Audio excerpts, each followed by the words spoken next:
ہو گیا پھر سیٹ ہے۔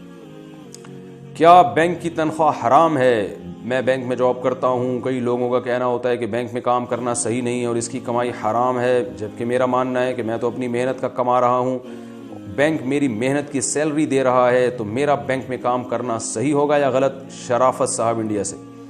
شرافت بھائی، آپ نے اپنی تنخواہ کو حلال کرنے کے جو دلائل دیے ہیں لمبے تو بہت ہیں مگر مضبوط نہیں ہیں۔ آپ نے دلیل یہ دی ہے کہ میں تو محنت کے کما رہا ہوں، تو محنت سے تو چور بھی کماتا ہے بھائی۔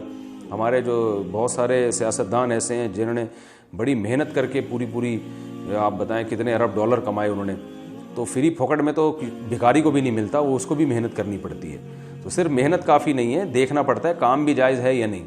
تو سودی بینک میں اگر آپ کوئی ایسا کام کر رہے ہیں جس میں سودی لین دین لکھنا پڑتا ہے یا اس پر گواہ بننا پڑتا ہے یا کسی بھی طرح سے سود میں آپ کی انوالومنٹ ہوتی ہے، تو پھر آپ کی جاب بالکل حرام ہے اور اس سے ملنے والی تنخواہ بھی حرام ہے۔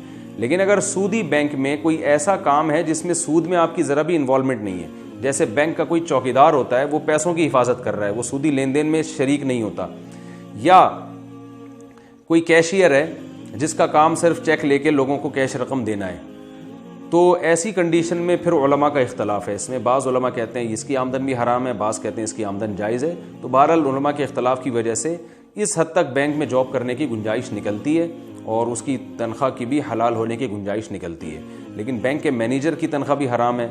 یہ سب سودی بینکوں کی بات ہو رہی ہے، یاد رکھیں، اسلامی بینک کی بات نہیں کر رہا۔ اسلامی بینک کے ہر شعبے میں ملازمت جائز ہے۔